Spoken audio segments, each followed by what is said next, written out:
Injil Markus 2 ayat 13 sampai dengan ayat yang ke-17.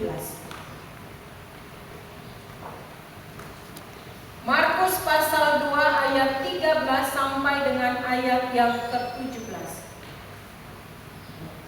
Jemaat Tuhan, jika sudah mendapatkan, kita akan baca secara bergantian. Dari mimbar saya akan membaca ayat 13 dan jemaat Tuhan akan membaca ayat 14. Kita akan membaca secara bergantian. Lewi pemungut cukai mengikut Yesus. Ayat 13. Sesudah itu Yesus pergi lagi ke pantai danau dan seluruh orang banyak datang kepadanya, lalu ia mengajar mereka. Kemudian ketika ia berjalan lewat di situ, ia melihat Lewi anak Alfeus duduk di rumah cukai. Lalu ia berkata kepadanya, "Ikutlah aku." Maka berdirilah Lewi lalu mengikut dia. Kemudian ketika Yesus makan di rumah orang itu, banyak pemungut cukai dan orang berdosa makan bersama-sama dengan dia dan murid-muridnya, sebab banyak orang yang mengikuti dia.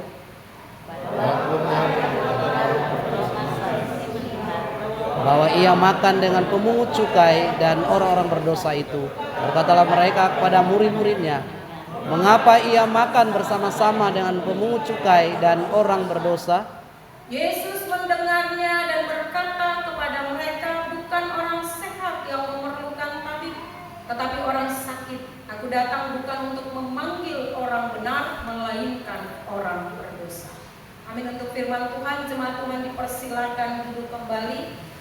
Ketika kita mengamenkan firman Tuhan ini, berarti hari ini kita siap untuk mendengarkan apa kata firman Tuhan.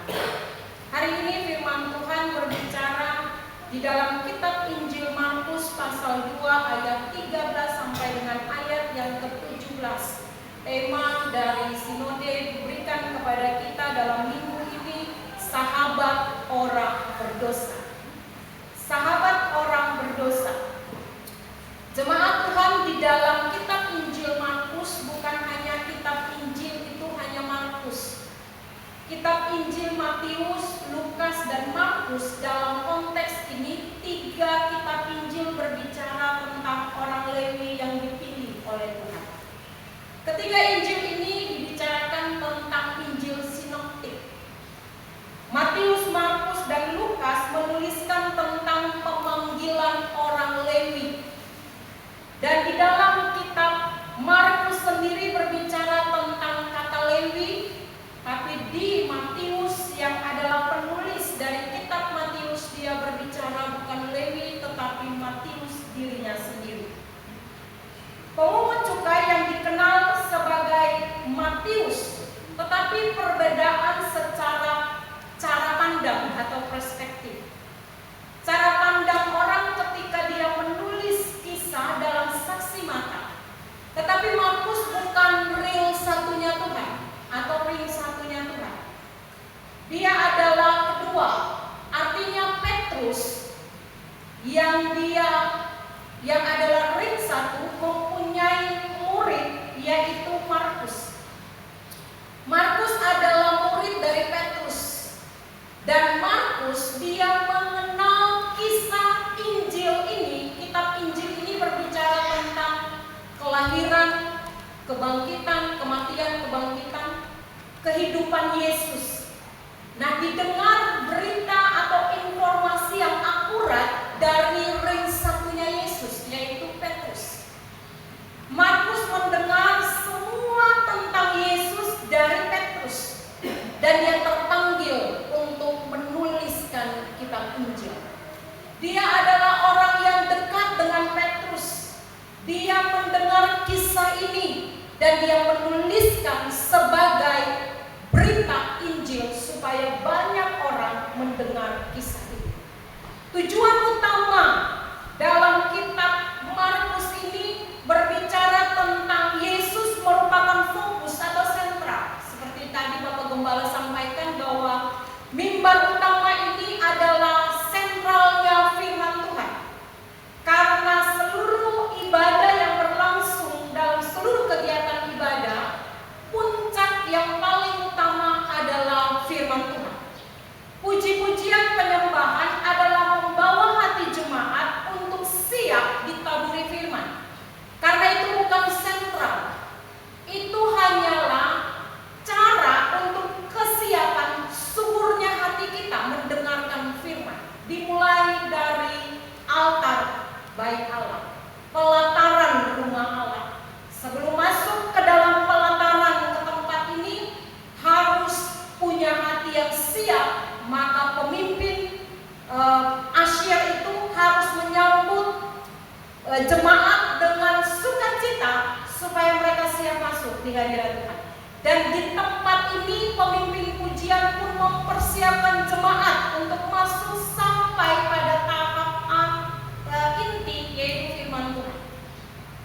Ketika kita membaca kisah kemarin di dalam kitab Lukas 10 berbicara tentang Yesus mengutus 10 murid, 70 murid. 70 murid diutus untuk apa? Untuk mereka mempersiapkan hati sebelum Yesus datang ke kota itu. Artinya tugas dari para pemberita Injil hanya datang persiapkan. Makanya Yohanes Pembaptis datang mempersiapkan jalan supaya Yesus masuk. Sebelum Roh Kudus masuk di hati kita yang selama perjanjian lama hanya berputar-putar di atas, bukan di dalam. Maka ketika kita siap menerima Yesus itu masuk di dalam hati kita, tapi tugas dari pemberita Injil. Sebelum kita mendengar, sebelum Tuhan datang ke kota itu yang harus mendahului 70 murid diutus, maka persiapan mereka untuk mendengarkan firman Tuhan. Sebelum jemaat Tuhan mendengarkan firman Tuhan dan pendeta atau pengkhotbah berdiri di tempat ini, pemimpin pujian dan juga singers, bahkan juga pemain musik punya tugas yang luar biasa untuk mempersiapkan jemaat masuk ke hadirat Tuhan. Dan setiap kita yang sudah dilayani, sudah menerima Yesus sebagai Tuhan dan Juru Selamat, setiap kita mempersiapkan hati kita dengan sungguh-sungguh mengangkat pujian penyembahan sebelum benih firman ditaburkan di hati kita. Maka kita mendengarkan firman Tuhan tidak jatuh ke tempat yang lain selain firman Tuhan masuk di dalam hati kita. Karena bukan bicara tentang bertumbuh saja, bicara tentang menghasilkan buah. Itu ending dari kita mendengarkan firman Tuhan. Nah, di dalam kitab Injil ini, kitab Injil Matius 9 ayat 9 sampai ayat 13, Matius menuliskan, dia menggunakan kata Matius bukan Lewi. Dia menyebutkan secara langsung dirinya. Ini mengindikasikan bahwa ia adalah saksi mata dari kejadian tersebut. Dia pilihan ring 1 Tuhan. Matius dipilih dari 12 orang murid itu. Nah, fokus dari pemberitaan Matius, fokusnya adalah anugerahnya memanggil orang berdosa. Itu fokusnya. Jadi setiap kita ketika kita melihat suatu kejadian seperti polisi, ya Pak Boy ada di sini, ketika kita melihat peristiwa yang terjadi, masing-masing kita punya cara pandang yang berbeda dengan peristiwa itu ketika membuat laporan.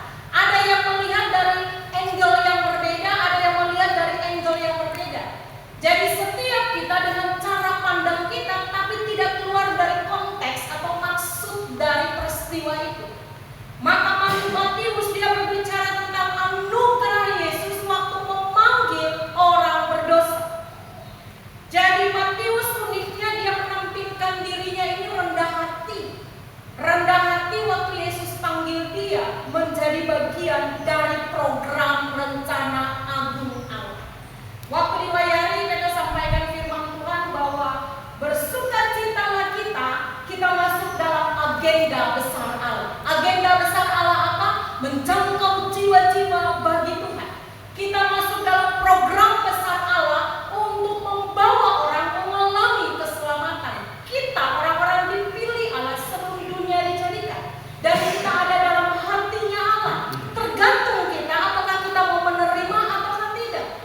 Jadi Bapak Ibu, kita yang dipilih langsung oleh Tuhan lewat gembala adalah orang-orang yang sangat berbahagia masuk dalam agenda. Untuk apa?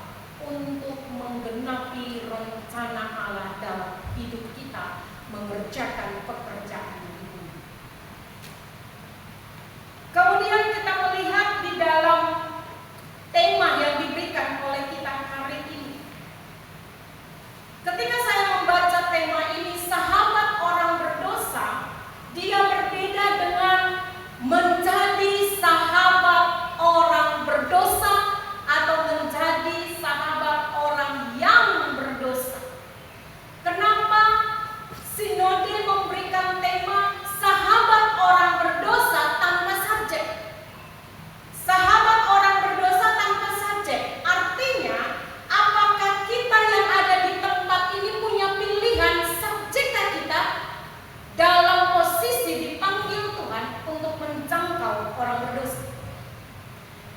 Perbedaan antara sahabat orang berdosa dengan sahabat menjadi sahabat orang berdosa. Di dalam konteks Alkitab, menjadi sahabat orang berdosa artinya seseorang menyesuaikan dirinya ya dengan gaya hidup orang berdosa. Karena dia menjadi, dalam bahasa Indonesia kata menjadi artinya kita menjadikan diri kita orang berdosa. Sahabat orang berdosa, gayanya, caranya, kehidupannya kita ikut supaya kita jadi sahabat. Beda dengan sahabat orang berdosa. Sahabat orang berdosa lebih kepada sikap di mana kita ada dalam bagian itu, tapi tujuan kita adalah supaya orang berdosa mengenal Yesus sebagai Tuhan dan Juru Selamat. Jadi kita tidak ikut gayanya, minum-minum ikut, mencuri ikut, maki ikut, tidak. Karena kebanyakan ketika kita jadi sahabat, kita akan ikut cara sahabat kita. Itu kata menjadi. Artinya membuat diri kita jadi orang berdosa. Supaya apa? Supaya diterima. Makanya anak-anak muda bisa jatuh karena membuat dirinya jadi seperti orang berdosa. Peminum, narkoba, seks bebas. Ya, kenapa? Supaya diterima oleh generasi sekarang. Berbeda dengan Yesus. Dia bukan menjadi, tapi dia sahabat orang berdosa. Ya, sahabat orang berdosa. Yesus disebut sahabat orang berdosa karena dia berinteraksi dengan mereka. Dia ambil bagian bersama dengan mereka. Dalam Lukas 5 ayat 32, Aku datang bukan memanggil orang benar, tetapi orang berdosa supaya mereka bertobat. Ya, jadi stigma berdosa, orang berdosa itu ada pada kita. Kita menganggap diri kita berdosa. Kata berdosa artinya kata kerja di mana kita menyandang diri kita berdosa sehingga tidak layak ambil bagian dalam rencana agungnya Tuhan. Kita akan belajar bersama. Sebagai orang Kristen kita dipanggil menjadi sahabat orang berdosa, bukan menjadikan diri kita gaya hidup orang berdosa supaya diterima. Nah, sahabat orang berdosa di dalam konteks Markus 2 ayat 13 sampai 17.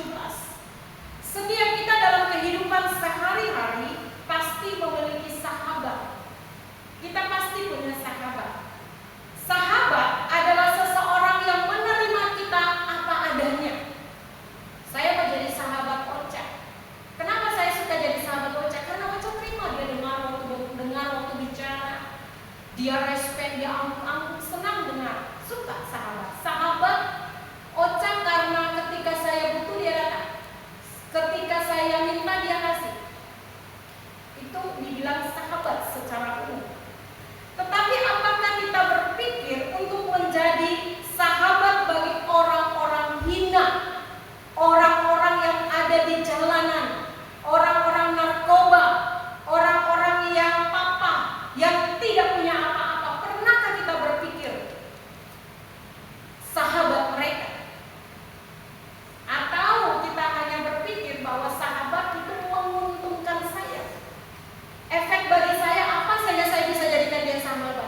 Di dalam Markus 2 ayat yang ke-13 dikatakan bahwa sesudah itu Yesus pergi lagi ke pantai danau dan seluruh orang banyak datang kepadanya, lalu ia mengajar mereka.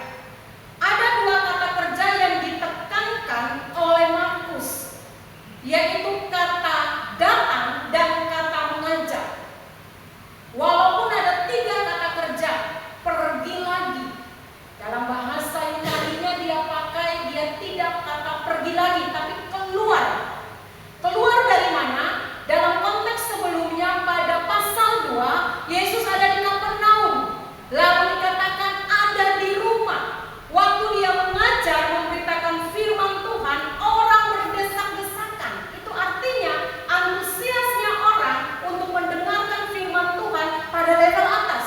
Sehingga tempat itu susah, tidak muat.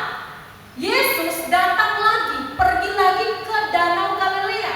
Karena tempat itu merupakan tempat yang sangat baik ketika dia menyampaikan firman Tuhan, orang tidak berdesak-desakan. Kenapa? Karena kebutuhan orang sangat banyak untuk mendengarkan firman Tuhan. Dan Yesus tujuannya, kata pergi artinya bahwa Yesus lebih menitik beratkan kepada misinya, yaitu menjangkau jiwa. Sehingga dia tidak lihat pada situasi di mana desak-desakan itu lalu dia tidak pergi lagi. Tapi pergi lagi menyatakan bahwa tindakan aktif yang Yesus lakukan, ketidakpuasannya dengan tempat atau lokasi Kapernaum yang ada di rumah sangat sempit untuk menyampaikan firman pada orang banyak mau mendengar. Maka Yesus pergi lagi. Sehingga ada kata sebelum itu, setelah itu. Setelah itu Yesus pergi lagi. Setelah apa? Setelah dia menyelesaikan tugasnya, menyampaikan firman Tuhan dan menyembuhkan orang lumpuh. Setelah dia mengerjakan tugas itu, dia melakukannya perfect, selesai dan tuntas. Tidak ada yang ditinggalkan. Dia pergi lagi pada lokasi berikutnya. Ini keteladanan yang Yesus sementara tunjukkan sebelum dia naik ke surga. Jadi dia tidak berhenti ketika ada tantangan, tempat itu tidak muat. Dia akan pergi lagi ke tempat yang pernah dia datangi. Dan tempat itu sudah disurvei oleh dia. Dan dia melayani di sana. Kata datang dan kata mengajar itu menggunakan kata imperfect. Artinya apa? Tindakan yang dikerjakan secara aktif dan berlangsung terus-menerus. Artinya apa? Ketika kita datang kepada Tuhan, kita akan dipuaskan dalam pengajarannya. Maka tindakan dia pada saat orang datang kepada dia, lalu ia mengajar. Lalu ia mengajar. Semua orang yang datang ke tempat ini, Yesus lihat hati. Yang datang ke tempat ini mau dengar firman atau hanya sekedar bodinya aja di tempat ini. Kalau hanya sekedar tuntutan hari Minggu kita datang, kita tidak akan pernah dipuaskan dengan pengajaran firman Tuhan. Keluar dari tempat ini marah, emosi, jengkel. Kenapa? Karena lihat pada sesuatu yang tidak benar. Itu orang Farisi. Makanya cara pandang Yesus dan orang-orang ahli Taurat berbeda. Cara melihatnya. Yesus melihat dari cara pandang yang berbeda. Ahli Taurat melihat dari cara pandang mereka yang berbeda. Yesus datang. Yesus pergi artinya misi dia supaya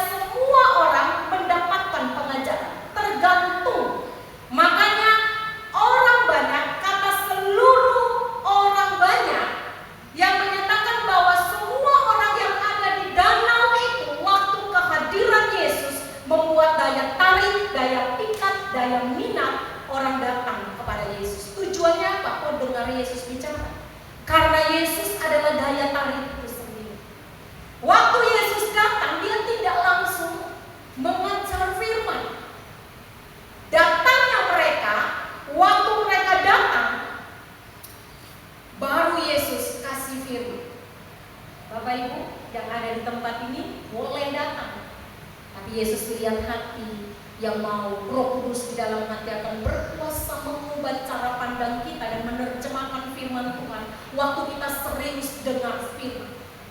Makanya tadi disampaikan bahwa firman Tuhan merupakan sentral atau fokus, bukan fokus kita kemana-mana.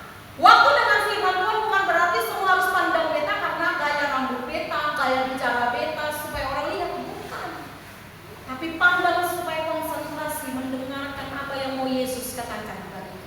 Supaya hidup itu bukan hanya sekedar bertumbuh, tapi harus sampai pada ending menghasilkan buah. Itu tujuannya. Supaya buah yang dimakan manis, jangan buat orang kecut waktu makan buah kita, karena tidak berefek baik. Keluar dari tempat ini bikin masalah, sampai ke rumah bikin masalah. Kenapa? Ternyata dia tidak datang sungguh-sungguh mendengarkan Tuhan bicara. Dia hanya datang show apa? Penyembahan, pujian, apalagi pemimpin pujian paling rentan sekali. Kenapa? Karena mereka ini orang yang mempersiapkan hati jemaat untuk datang ke hadirat Tuhan. Yesus butuh mereka, butuh. Lucifer dibutuhkan, butuh. Tapi ketika kesombongan dalam memainkan pujian, diusir dan dilemparkan ke bumi. Karena Yesus tidak cari penyembahan, yang Yesus cari penyembah-penyembah yang benar, bukan penyembahan kita. Maka GMI lebih menekankan kepada pengajaran firman Tuhan. Waktu pengajaran firman Tuhan 2 jam orang ribut, padahal itu menjadi dasar dan landasan. Dari perjanjian lama sampai perjanjian baru, apakah Yesus datang bawa sembilan? Apa Yesus datang untuk menyatakan cara penyembahannya? Yang Yesus datang, dengarkan aku. Dengarkan firman Tuhan. Dia mengajar firman Tuhan. Yang Yesus katakan, jadikan murid dan ajarkanlah mereka. Itu berarti firman Tuhan sangat penting bagi kehidupan kita supaya kita bertumbuh. Tapi kalau datang tidak sungguh-sungguh dengan firman, ya susah mau bertumbuh. Apalagi buah dihasilkan. Jangan pernah bisa, tidak akan pernah. Maka kata aktif yang digunakan, kata datang menggambarkan bagaimana orang datang kepada Yesus untuk mengajar di tepi danau. Dalam bahasa asli dia pakai kata di tepi danau. Kata erheto dalam imperfect menunjukkan bahwa orang terus-menerus datang kepada Yesus. Mengajar Yesus terus-menerus itu imperfect. Dia datang terus, dia mengajar terus-menerus. Ketika orang datang tidak akan pernah berkesudahan Yesus mau sampaikan sesuatu bagi kita. Roh Kudus ketika kita terima sudah ada di dalam hati. Karena ketika Yesus tebus adalah dosa masa lalu kita, Yesus tebus adalah kutuk kita. Tapi yang tidak Yesus lakukan adalah subjektif di dalam diri kita. Apa? Subjektif dalam diri kita, kebencian, kemarahan. Itu dalam diri kita yang harus izinkan Roh Kudus menguasai diri kita. Jadi Yesus mengajarkan bahwa ketika orang banyak datang, dia mengajar, didaskan. Dia mengajarkan firman Tuhan. Jadi pengajarannya itu sangat mendalam. Kenapa? Tentang apa? Kerajaan Allah mau diturunkan di bumi. Kerajaan Allah mau diturunkan di bumi. Kenapa? Karena bumi sudah hancur akibat dosa. Manusia punya peranan untuk menguasai bumi, tapi manusia kasih itu kepada iblis, sehingga iblis pun juga memiliki kuasa. Manusia waktu dia biarkan dirinya dikuasai iblis, maka imago Deo dirusak oleh iblis. Gambar yang sempurna dirusak, gambar sempurna. Itu apa? Tabiat kita, potensi kita dirusak, bukan kita, dirusak oleh diri kita. Gambar Allah di dalam diri kita rusak. Ketika gambar Allah itu rusak di dalam diri kita, yang mampu kembalikan gambar itu sang penulis gambar itu, sang pemberi gambar itu. Siapa? Yesus harus kembalikan gambar itu kepada diri kita yang rusak. Sehingga secara aktif Yesus harus mengajar tentang kerajaan surga. Kerajaan Allah mau ditegakkan di bumi dan butuh manusia untuk ambil bagian dalam kerajaan ini. Karena Yesus hanya 3,5 tahun di bumi, selanjutnya tugas kita untuk mengerjakan agenda ini. Jangan kita kalah dengan agenda elit global yang sementara merancangkan agendanya. Kita juga punya agenda besar yang Tuhan sementara siapkan bagi kita. Makanya hari ini kata mau dengar agenda besar yang sudah terus disampaikan. Dan tema tahunan GMI, Yesus teladan pemberita Injil. Artinya fokus dan sentral kita melihat Yesus sebagai teladan bagaimana dia menjadikan dirinya teladan itu, sahabat bagi orang berdosa. Jadi saat Yesus punya daya tarik, orang datang berjumpa dengan dia. Maka butuh daya tarik kita, bukan kolosan-kolosan yang ada di wajah, tapi karakter kita itu membuat daya tarik. Orang interest datang kepada Tuhan karena dia mengajak. Orang yang banyak bicara berbeda dengan orang yang terampil dalam bicara. Kalau orang terampil dalam bicara duduk berjam-jam mereka suka, tapi orang yang bicara tidak terampil, waktu bicara, waktu dia ngomong saja orang sudah naik. Maka minta untuk terampil dalam berbicara.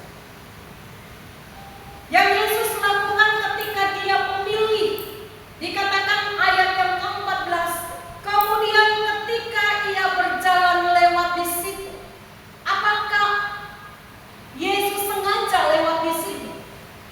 Di dalam iman Kristen tidak ada tidak sengaja. Tidak ada. Yesus punya program jauh sebelumnya. Dia memilih kita sebelum dunia dijadikan. Tidak dadakan.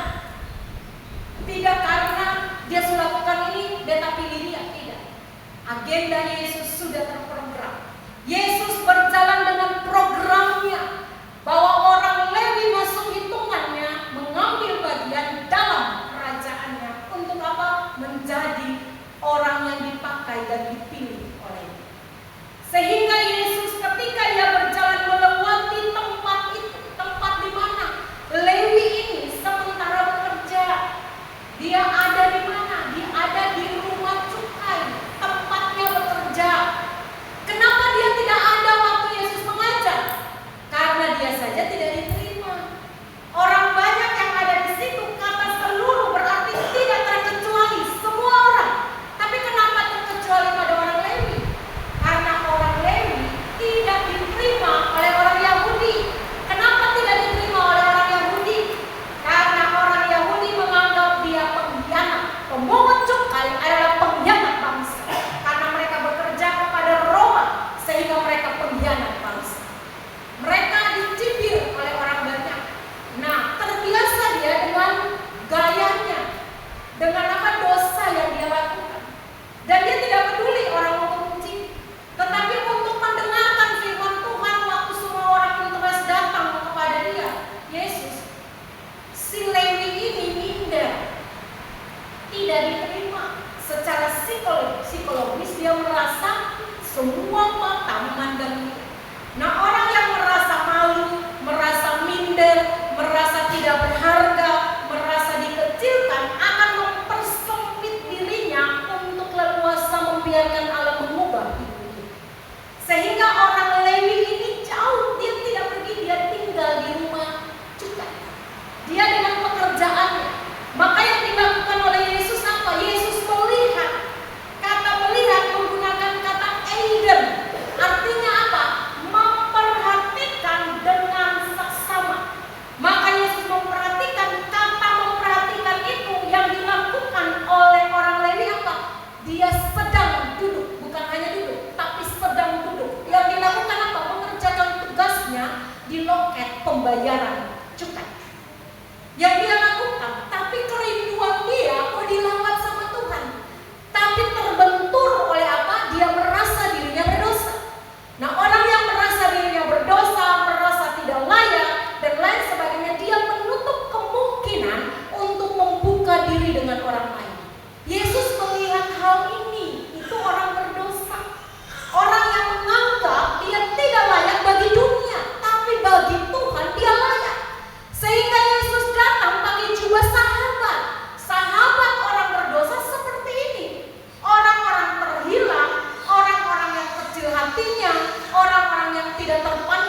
tidak membiarkan dia datang ke gereja. Yesus punya teladan berbeda. Orang ini yang dijangkau olehnya, orang yang terburuk ini yang Yesus datang, bukan orang banyak itu. Semua orang datang Yesus mengajar kerajaan Allah, tapi Yesus akan datang kepada pribadi yang merasa dirinya terhilang dari pandangan Yesus. Petrus, waktu dia nyangkal Yesus, pada saat Yesus datang, yang dia lakukan cebur diri ke dalam laut. Kenapa dia cebur diri? Karena dia merasa malu pernah hianati Yesus. Tapi apa yang Yesus lakukan? Dia dekati Petrus, lalu dia kasih pertanyaan bahwa kalau cinta dia, gembalakan domba-domba. Artinya cara kita supaya bisa terlibat dengan orang-orang yang merasa dirinya itu terhilang dari kasih Kristus adalah menerima dia apa adanya tanpa melihat latar belakang. Boleh lihat latar belakang karena Yesus perhatikan cara dia. Tapi dengan cara itu sebagai jembatan kita masuk untuk menjangkau hati. Yesus terima orang berdosa, orang yang menganggap dirinya tidak disukai pada saat itu, tapi Yesus menyukai dirinya. Lewi dalam hati Allah. Makanya hari ini ketika kita merasa diri kita tidak berarti, merasa diri kita orang yang paling berdosa dari majelis, dari pendeta, Yesus menganggap kita adalah interestnya dia. Yesus menganggap kita adalah bagian dari misi. Yesus mau datang kepada orang berdosa, bukan orang yang menganggap dirinya benar. Maka Yesus memperhatikan Aiden, dia perhatikan. Waktu dia perhatikan, dia hanya panggil satu kali, ikutlah aku. Waktu dia bilang ikutlah aku, yang dilakukan oleh Matius, oleh Lewi apa? Segera menerima tawaran Yesus. Ada banyak orang di luar sana, bahkan di dalam gereja, lagi rindu lawatan itu. Lagi rindu jemaat Tuhan, lagi rindu hamba Tuhan datang dekati mereka-mereka yang terhilang, yang sudah lama tidak ke gereja. Kita adalah duta-duta Allah yang bukan menghakimi jemaat, tapi datang kepada mereka karena Allah sudah dahulu datang dan melawat. Lewi terpuruk dengan keadaannya. Walaupun secara ekonomi dia kaya raya, tetapi secara rohani dia miskin dan papa. Dan orang-orang yang miskin dan papa ini adalah bagian kita datang jumpa dengan dia. Maka Allah pakai cara ini, pendekatan atau jembatan ini untuk menjangkau jiwa-jiwa yang baik. Sahabat menerima tanpa syarat apapun yang dia lakukan dan pernah melukai hati saya, pernah menceritakan saya, pernah membenci saya, tapi saya yang sudah mengalami kelepasan di dalam Tuhan akan memiliki pemikiran yang sama untuk menjangkau dia karena saat ini dia terhilang dan dia butuh dia kembali. Itu sahabat. Sehingga Yesus berbicara secara pribadi, bukan perantara. Ya, jadi kalau Bapak Gembala lihat ada yang tidak datang ke gereja, bukan utus orang. Pasti Bapak Gembala datang sendiri. Datangi orang itu, tanyakan keadaannya. Yesus menunjukkan keteladanan itu. Dia tidak pakai perantara karena dia sudah jadi perantara Bapa. Dia adalah perantara Allah bagi manusia. Maka dia perantara itu, dia harus datang dengan tugas langsung dari Allah. Untuk apa? Jangkau jiwa. Dia tidak kasih tugas kepada siapa? Pemurid yang sudah dipilih Allah. Kepada Yohanes, kepada Yakobus, kepada Petrus, kepada Andreas. Tidak. Dia tidak kasih tugas itu ke mereka. Dia kasih tugasnya selama dia masih ada di dunia. Selama kita masih ada di dunia, sebelum Tuhan berkata selesai, tugas kita belum selesai, menjangkau orang-orang yang terhilang. Apakah di gereja terhilang? Banyak. Ada yang dengar firman Tuhan tidak fokus. Ada yang dengar firman Tuhan lagi membenci seseorang, ada terhilang. Tapi apakah kita sebagai penghakim mereka? Tidak. Karena perubahan hidup mereka itu mereka dengan Tuhan, bukan kita sebagai penghakim. Belum, Yesus yang akan menghakimi pada waktu itu. Jadi Yesus memanggil, ikutlah aku. Mereka walaupun seorang pengkhianat, Yesus tidak melihat apa yang pernah dilakukan, tapi Yesus datang dengan tujuan jiwa terserah. Kadang kita suka lihat apa yang dilakukan, jangan lihat apa yang mereka lakukan, lihat tugas kita.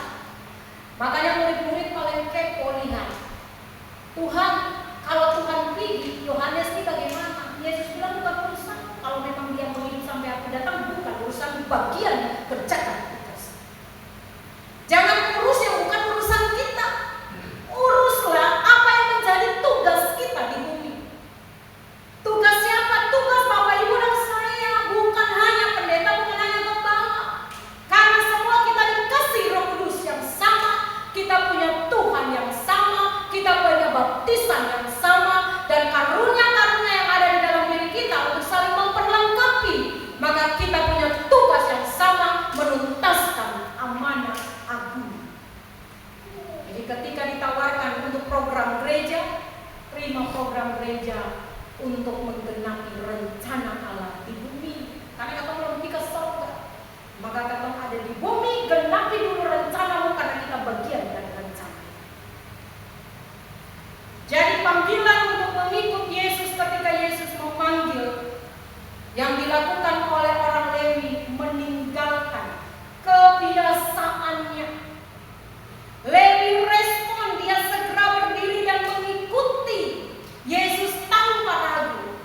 Kadang kita waktu dipanggil, kata tanya dulu, tunggu. Kata mau kemana nih? Maksudnya apa? Kata mau panggil untuk apa? Lalu mulai bercerita, ini begini dan begitu. Yesus tidak butuh orang ini. Yang Yesus butuh adalah taat, bukan nurut. Karena kalau nurut hari itu nurut, biasa tidak.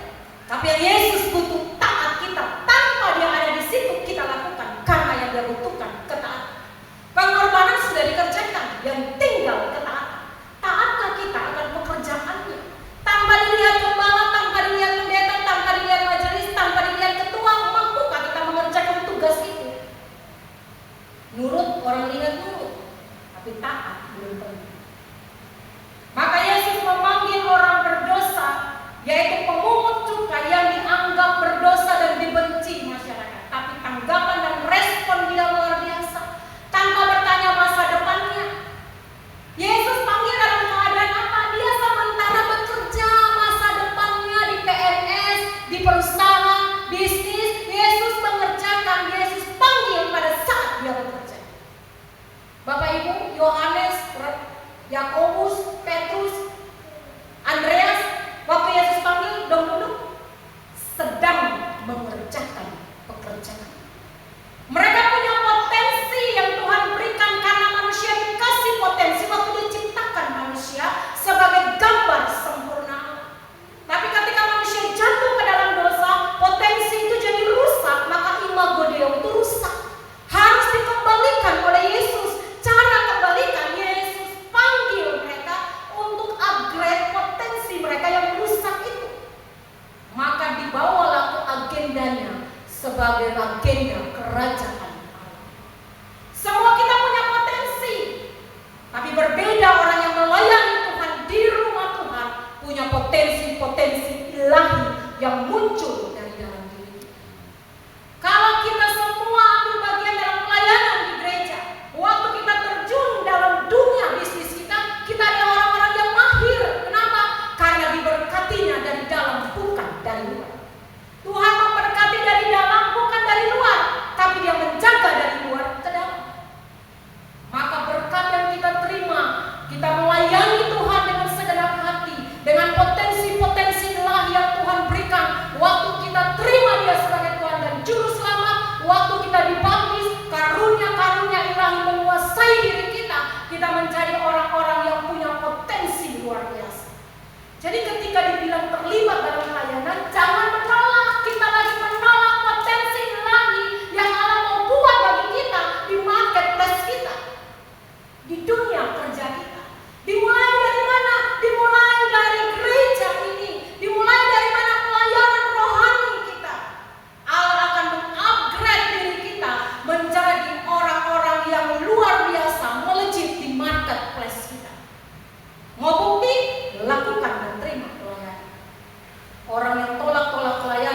dia tidak akan pernah memahami dunia kerja dengan benar.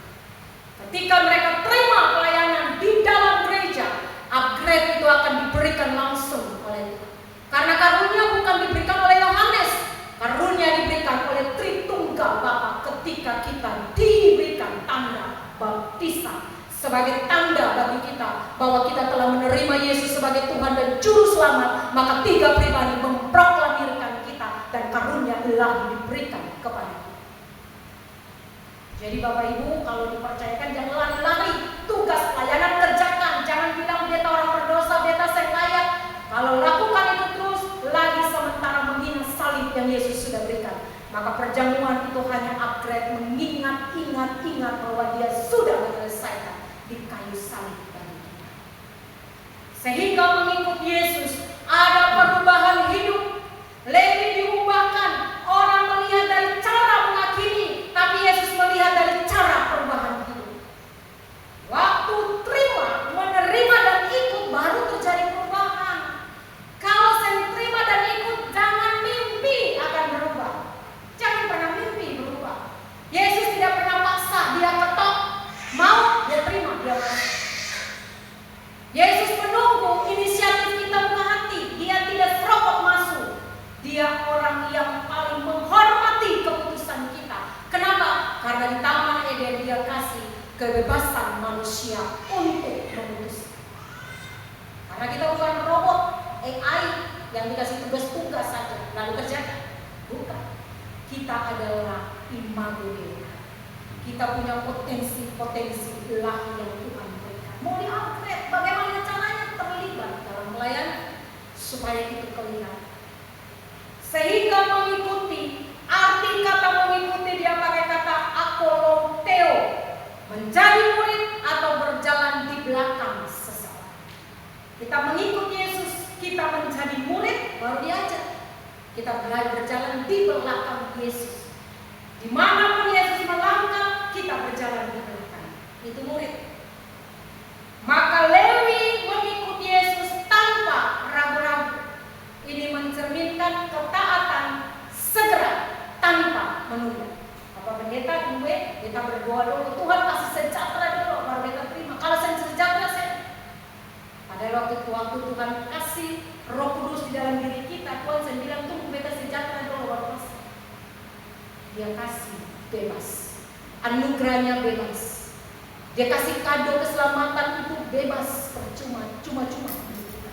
Tanpa Yesus bilang tunggu, saya buat dulu, saya tunjukin dulu baru beta lakukan. Saya waktu kita ngaku dan percaya dalam hati, dia langsung kasih anugerah itu sempurna bagi kita. Sekarang dia cuma bilang ikut beta, mau ke saya? Masih lagi berbangga bilang tunggu dulu, tugas banyak di kantor. Ada rapat ini dan itu. Tugas bikin beta bisa ini dan itu. Beta jaga ini dan itu. Kerjaan beta di dapur banyak, belum masak ini, layani suami, lihat istri, lihat anak. Untuk Yesus nanti, Yesus kan ngerti, sabar kan panjang sabar Yesus. Kalau Yesus masih panjang sabar, memang karena anugerahnya. Tapi apakah kita panjang umur? Yesus panjang sabar. Tapi apakah kita panjang umur? Semua kita umurnya ditentukan. Batasnya sudah ada. 120, 70 itu batas untuk kekuatan. Sampai 80 mau lewat lagi, susah mampu berjalan. 120 batas, itu cuma tinggal di area rumah. Hanya ke kamar mandi, makan, tidur, dan lain sebagainya. Mengerjakan agenda ini sudah tidak mampu.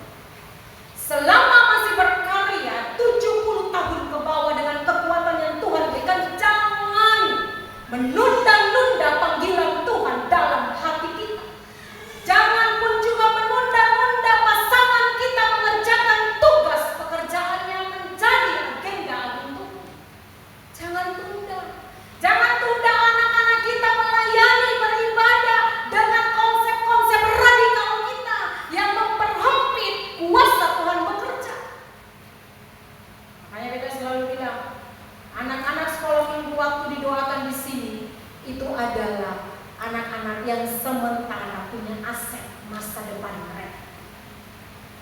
Kalau di gereja Reform atau gereja-gereja yang lain, pendetanya yang berdoa untuk anak-anak sekolah minggu, karena mereka punya kesamaan juga dapat berkat yang sama.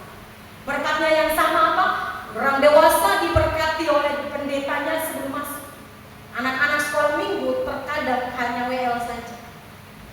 Tapi ada hamba Tuhan yang dia kesaksian bahwa dia yang selalu mendoakan anak itu di mimbar sebelum masuk ke sekolah minggu, anak itu juga punya posisi yang sama dengan dia, mengambil bagian dalam agenda pekerjaan. Sehingga anak-anak yang lama-lama datang ke gereja untuk didoakan, itu sementara menghambat dia bagi Kristus. Datang ke gereja itu suatu ada antusias karena kita mengucap syukur. Kalau bilang kan di rumah juga ada itu, tidak perlu ke gereja karena itu cuma gedung. Lalu untuk apa Daud bilang dia Tuhan mengikat perjanjian covenant yang tidak bisa dirubah dari Allah kepada manusia. Diikat perjanjian sampai keturunannya, Allah memberkati Daud. Walaupun Hizkia Asa hampir digunakan oleh Allah 300 tahun, Allah memberkati dan dia ingat kembali perjanjian itu. Karena ikatan perjanjian atau covenant antara Allah dengan Daud. Karena apa? Karena Daud berpikir dia ada di rumah yang megah dan istana yang megah, tapi bait Allah hanya di kemah-kemah. Dia ingin punya bait Allah, tapi karena tangannya kotor tidak diperkenankan membangun bait Allah. Tapi anaknya, maka ketika gembala panggil kita sebagai panitia dalam pembangunan, terima itu dengan segenap hati. Karena ini tempat di mana bersukacita orang percaya untuk menyembah, mengagungkan dan mendengarkan firman Tuhan. Terima dengan sukacita. Karena generasi-generasi kita dijamin dan diikat dalam covenant. Jangan tolak. Terima dengan segenap hati. Sehingga ketika dia berkata, ayat 15, kemudian ketika Yesus makan di rumah orang itu, banyak pemungut cukai dan orang berdosa makan bersama-sama dengan dia dan murid-muridnya, sebab banyak orang yang mengikut dia. Kata mengikut dia lagi. Yesus tidak akan duduk dengan orang yang tidak respon dengan dia. Yesus tidak akan membangun hubungan dengan orang yang tidak interest dengan dia. Panggil-panggil balik muka, Yesus tidak terus-terus panggil lalu paksa. Karena setiap kita diberikan kebebasan untuk berespons. Yesus tidak paksa-paksa atau hela-hela.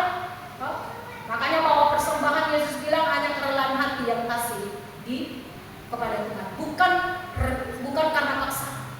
Orang yang datang beribadah di tempat ini juga bukan paksaan dari gembala karena aturan, bukan paksaan dari keluarga karena masalah, tapi kerinduan dia untuk mendengarkan Tuhan bicara. Mendengarkan karena sepanjang minggu dia akan terlibat dengan aktivitasnya. Karena aktivitas yang dia terlibat, dia butuh berkat yang Tuhan berikan. Karena berkat itu diberikan bukan saat kita bekerja. Berkat diberikan saat hasil dari pekerjaan itu. Maka kata memberkati atau berkat itu terjadi dalam hidup kita. Yes, Allah waktu menciptakan langit dan bumi selesai, baru dia memberkati. Datang di tempat ini dengan firman selesai, baru dia memberkati. Maka doa berkat bukan di awal, tapi doa berkat di akhir. Karena melepaskan kita untuk masuk dalam dunia kerja kita yang jahat. Karena banyak penipuan dan sarang penyamar di sana. Kita harus dilepas dengan berkat. Tapi kalau di dalam rumah Tuhan saja gelisah dan tidak mendengar firman, bagaimana berkatnya diberikan? Makanya Yesus makan dengan murid-murid untuk menunjukkan murid-murid akan melakukan hal yang sama seperti Yesus. Makan dengan orang-orang berdosa dengan pemungut cukai menurut pemahaman manusia. Walaupun mereka sudah terima Yesus, mereka tidak lagi dalam dosa, hidup di dalam dosa. Karena ketika kita terima Yesus, kita tidak ada di dalam dosa, karena dosa telah diselesaikan oleh Dia. Tetapi pandangan para ahli Taurat yang tahu tentang hukum, karena mereka selalu berpikir tentang hukum, mereka hanya mengagumi bagian dari itu tidak dilihat. Maka Yesus ditolak dan mereka menyindir Yesus dengan kata mereka. Di dalam ayatnya yang ke-16, pada waktu ahli-ahli Taurat dari golongan Farisi melihat bahwa ia makan dengan pemungut cukai dan orang berdosa itu, berkatalah mereka kepada murid-muridnya. Perbedaannya terlihat. Dari Yesus melihat orang berdosa dengan para ahli Taurat melihat orang berdosa. Yesus melihat orang berdosa dengan kasih dan tanpa syarat menerima. Orang Farisi melihat orang berdosa dengan menghakimi, pandangan negatif kepada orang berdosa karena yang mereka sudah lakukan dan mereka tidak layak duduk makan dengan Yesus, orang benar. Lalu berkata hal yang sama. Yesus berkata waktu melihat Lewi. Orang-orang Farisi ahli Taurat juga berkata waktu lihat orang berdosa, sama kata berkata, lego. Tetapi berbeda motivasinya. Yesus berkata untuk ambil bagian dalam bagian. Sedangkan orang Farisi, orang ahli Taurat berkata melecehkan orang berdosa. Kadang-kadang kata-kata kita melecehkan orang yang butuh Yesus, sehingga orang butuh Yesus bisa lari dan tinggalkan Yesus karena kata-kata kita. Makanya tadi dibilang apa?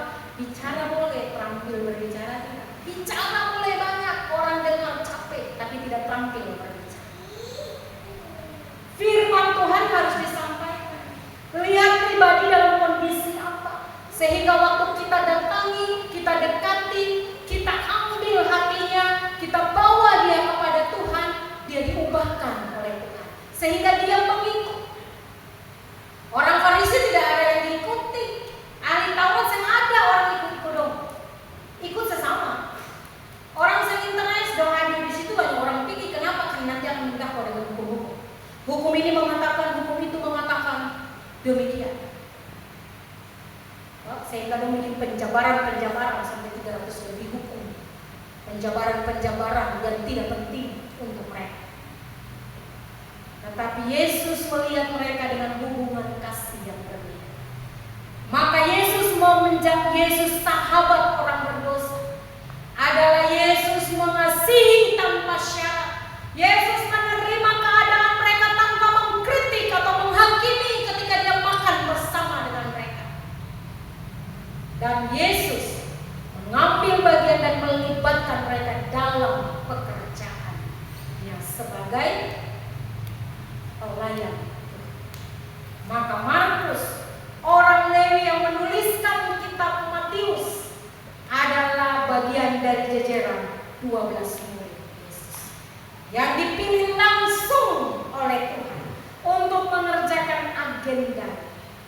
Saya Bapak Pendeta, dipilih langsung oleh Tuhan, maka kita dibentuk di sekolah teologi, dikasih pemahaman firman Tuhan, diajarkan banyak hal untuk mengerti dalam segala konteks dan situasi, dan waktu kita diutus oleh Tuhan, kita mampu melihat dalam situasi atau angle yang berbeda sesuai situasi tiap jemaat. Sehingga tidak ada jemaat pendeta yang datang harus aman-aman di lokasi. Dimanapun dia diutus, dia tidak usah sibuk dengan banyak hal. Yang dia sibuk tugas diselesaikan. Karena dia sudah sedikit tinggal sedikit. Kita sudah usia 45 tahun. Kurang berapa tahun lagi. Usianya 120. Batas yang lebih dari. Tapi kekuatannya 80 mentok untuk kerjakan tugas banyak ini. Maka selama masih siang kerjakanlah tugas perempuan. Jadilah sahabat bagi semua orang yang membutuhkan. Sehingga Yesus menjadi sahabat orang berdosa. Dia pun juga rindu supaya kita mengambil bagian sahabat orang-orang yang membutuhkan kasih. Jangan menjauh, dekat dengan orang-orang yang butuh.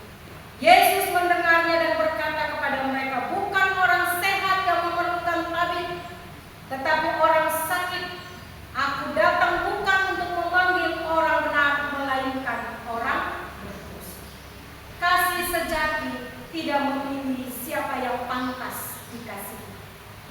menerima setiap orang sebagaimana Tuhan menerima. Yesus tidak datang untuk merasa benar, tapi Yesus datang untuk menyadarkan orang berdosa bahwa mereka butuh Dia. Yesus tidak akan pernah melawan orang yang merasa dirinya benar, tapi merasa dirinya orang yang butuh Yesus. Jemaat Tuhan, apakah kita di tempat ini merasa diri benar? Kalau merasa diri benar, marah kita karena waktu-waktu. Tapi kalau merasa bahwa kita butuh firman, dengar firman. Karena waktu itu dengar firman, itu pintu gerbang masuk ke perasaan. Karena dari perasaan akan membentuk pikiran kita. Dari pikiran kita lah membentuk karakter kita. Dan dari karakter jadi kebiasaan. Sehingga orang kebiasaan ini itu sudah terbentuk dari dia dengar apa masuk di dalam hati. Jadi tutup hati terhadap hal-hal yang dapat mempengaruhi perasaan negatif kita. Tapi biarkan buka kepada hal-hal yang mempengaruhi perasaan positif kita. Karena akan masuk membuah kepada pikiran-pikiran positif. Dan biarkanlah jadilah pikiran Kristus di dalam pikiran kita. Sehingga buah yang nampak akan terlihat manis, bukan asam di dalam kehidupan kita. Amin untuk firman Tuhan. Biarlah firman Tuhan hari ini